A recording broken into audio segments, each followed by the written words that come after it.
नमस्कार दोस्तों, मेरा नाम है प्रदीप चौहान। बात समझनी है तो पूरी सुननी होगी। और दोस्तों, कल बिहार में ऑफिशियली इंडिया गठबंधन की पहली बैठक हुई। ये बैठक कुछ दिन पहले जब दिल्ली में तेजस्वी यादव की राहुल गांधी और मल्लिकार्जुन खड़गे के साथ बैठक हुई, उसके बाद हुई है। और कल इसमें कृष्णा अल्लावरू और प्रदेश अध्यक्ष और कांग्रेस का और नेतृत्व भी था, तेजस्वी यादव और उनकी पार्टी का नेतृत्व भी था। माना जा रहा है कि इस बैठक में बहुत कुछ एक तरह का रोड मैप तैयार किया गया। अभी मल्लिकार्जुन खड़गे जी 2-3 दिन में जाके वहाँ पर एक या 2 सभाएं भी करने वाले हैं बिहार में जाके। तो एक रोड मैप तैयार हुआ है और रोड मैप का सबसे पहला जो पॉइंट है वो ये है कि अभी अप्रैल चल रहा, मई 20 तक सीट बंटवारे को फाइनल कर लेना है।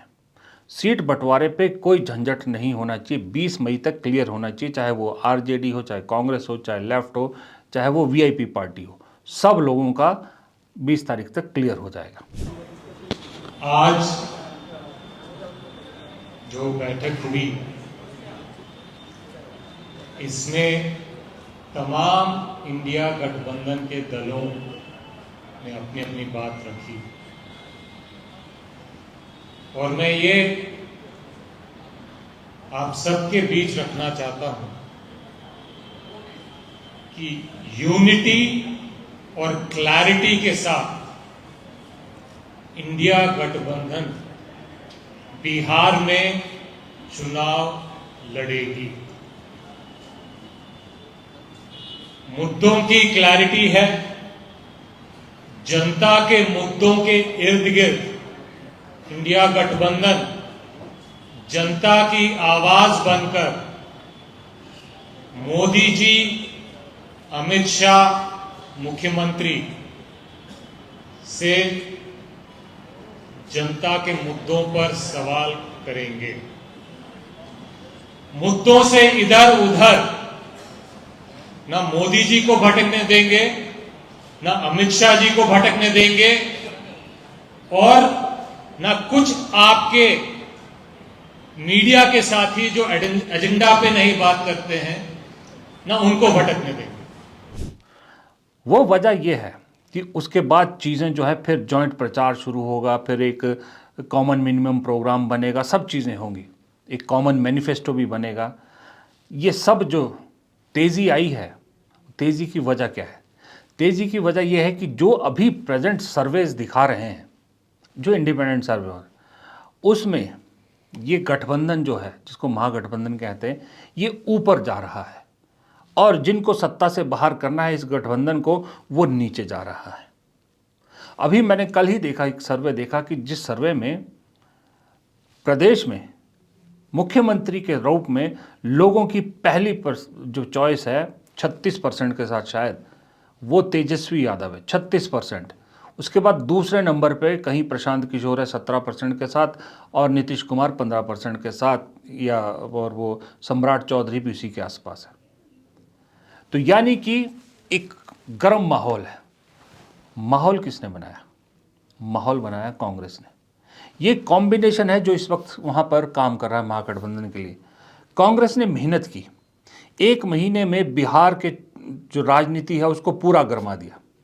कन्हैया कुमार की यात्रा, कृष्णा अल्लावरू जैसा प्रभारी अध्यक्ष बदलना, दलित अध्यक्ष दे दिया, लालू के दरबार में हाजिरी नहीं, और पूरे प्रदेश में कांग्रेस ने अपना जनाधार ढूंढने की कोशिश की। साथ में राष्ट्रीय स्तर पर कांग्रेस में एक संगठनात्मक बदलाव, ये सब चीज़ें गरमा दिया पूरा बिहार का चुनाव इन सब चीज़ों ने, और एक मोमेंटम बन गया। कांग्रेस लगातार मेहनत कर रही है। दूसरी तरफ चेहरा सबसे पॉपुलर मैंने आपको बताया तेजस्वी यादव का। तेजस्वी यादव युवाओं में वहाँ पर काफ़ी पॉपुलर है। अब तेजस्वी यादव का चेहरा और कांग्रेस की मेहनत, दोनों ने मिलके ये बवाल मचा दिया कि इस वक्त एनडीए में फूट पड़ने के आसार हैं। पशुपति पारस अलग हो चुके हैं, जीतन राम मांझी नाराज़ हैं, खुश नहीं हैं, चिराग पासवान भी इंतज़ार कर रहे हैं कि उन्हें कितनी सीट ऑफर करती है, नीतीश की आधे से ज़्यादा पार्टी खुश नहीं है, मौका ढूंढ रहे हैं। और ऊपर से लगातार उनका ग्राफ गिर रहा है। अब आप सोचिए, सम्राट चौधरी के नाम पे अगर आप चुनाव लड़ेंगे तो क्या वोट मिलेंगे? सम्राट चौधरी के नाम पर मुख्यमंत्री का चेहरा अगर उनको प्रोजेक्ट किया जाएगा तो बिहार के लोग उन्हें वोट देंगे? मुझे तो नहीं लगता। बिहार के लोगों को भी ऐसा नहीं लगता। एक्सपर्ट लोग भी ये कहते हैं कि सम्राट चौधरी के नाम पे वोट नहीं मिलेगा। बीजेपी जानती है कि अगर उसको जीतना है तो चेहरा तो नीतीश का ही है। नीतीश के चेहरे के बगैर वो कुछ नहीं, क्योंकि उसके पास अब सुशील मोदी भी नहीं है।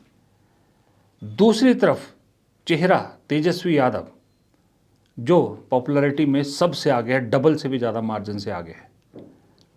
और जो कमज़ोर कड़ी मानी जा रही थी कि आरजेडी को अगर कोई हराएगा तो वो कांग्रेस है, उसको कमज़ोर कड़ी कहा जा रहा था, आज की डेट में वो कमज़ोर कड़ी उस आरजेडी की सबसे बड़ी ताकत बन गई है। आज की डेट में तेजस्वी यादव खुद दिल्ली आके बात कर रहे हैं। वो तेजस्वी यादव जो कुछ महीने पहले तक ये कह रहे थे कि भाई इंडिया गठबंधन की कमान ममता को दे देनी चाहिए, बिहार में चुनाव हमारे हिसाब से लड़ा जाएगा।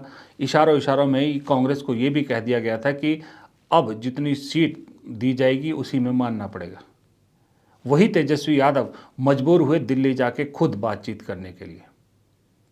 तो ये स्ट्रॉन्ग, जिसको कहते हैं ना, स्ट्रॉन्ग पॉइंट बन गया कि कांग्रेस ने मेहनत कर दी, कांग्रेस दिख गई लोगों में। वहाँ डिस्कशन का मुद्दा हो गया, वहाँ की मीडिया डिस्कस कर रही है, बिहार की मीडिया कांग्रेस को डिस्कस कर रही, कांग्रेस का राइज डिस्कस कर रही है। और दूसरी तरफ की खबरें वही फूट की खबरें आ रही है, आपस में मतभेद की खबरें आ रही।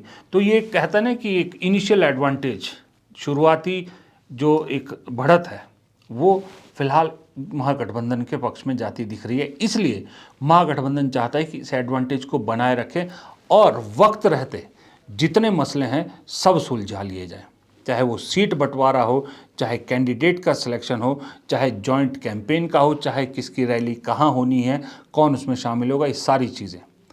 क्योंकि कांग्रेस के सामने तो खास करके एक बहुत बड़ा उदाहरण भी है महाराष्ट्र, जहां आखिरी वक्त तक सीट शेयरिंग पे जो है पेच फंसा रहा, उसका खामियाजा भुगत लिया। तो इसलिए 2 महीना पहले ही सीट शेयरिंग क्लियर, कौन कहाँ लड़ रहा है, ताकि सब अपने हिसाब से तैयारी कर सकें। इसकी कवायद शुरू हो चुकी है।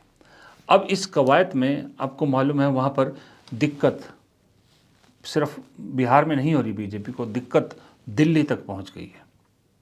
दिल्ली में दिक्कत हो रही है, उनको मालूम है कि अगर बिहार में नतीजा कहीं 19-20 हुआ तो नीतीश बाबू तो टाटा बाय बाय कर जाएंगे। नीतीश बाबू टाटा बाय बाय कर जाएंगे तो मोदी जी की कुर्सी का हिलना तय है।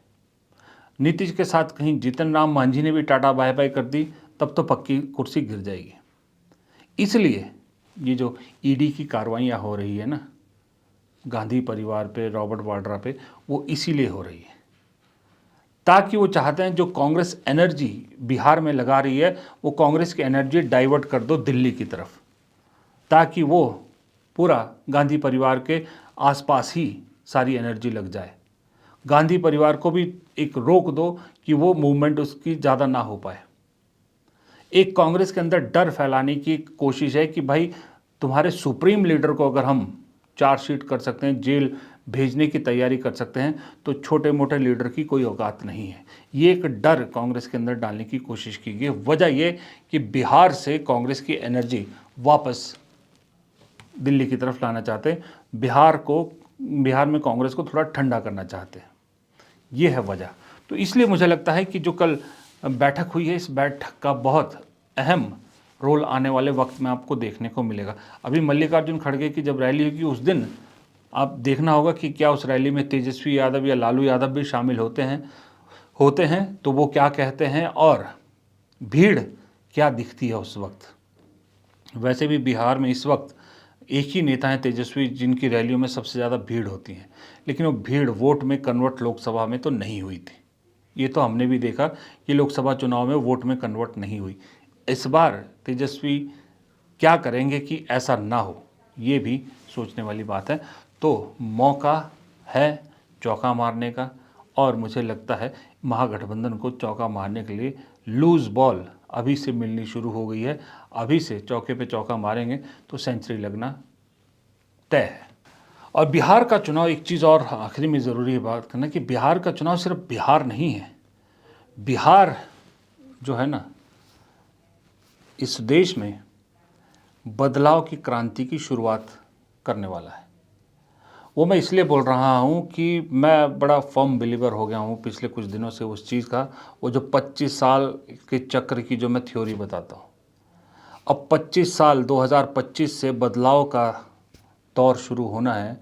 और जब जब इस देश में बदलाव की क्रांति आई है, या तो बिहार से शुरू हुई है वो, या बिहार का उसमें बहुत अहम रोल रहा है।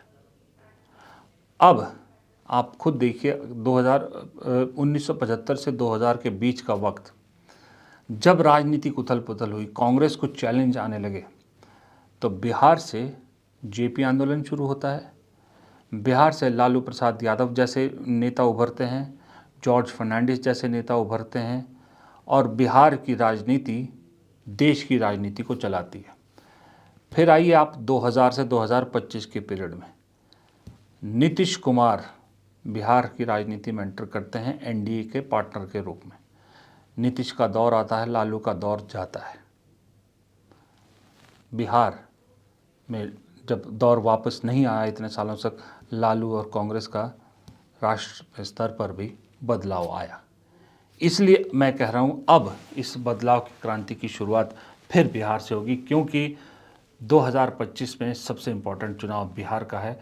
बिहार चुनाव अगर बदलाव लाता है, बीजेपी और नीतीश या जो भी बीजेपी के सहयोगी उनको अगर रिजेक्ट करता है, तो ये सर्कल आपको केरल, पंजाब, तमिलनाडु और पश्चिम बंगाल से होते हुए हिंदी पट्टी तक आता दिखाई देगा। और फिर आप देखिएगा, फिर वही राजस्थान, मध्य प्रदेश, छत्तीसगढ़, इन सब में भी बदलाव की बयार शुरू हो जाएगी। इसलिए मैं कहा कि बिहार का चुनाव बदलाव की क्रांति की शुरुआत कर सकता है। फिलहाल इस वीडियो में इतना ही। इजाज़त दीजिए। नमस्कार।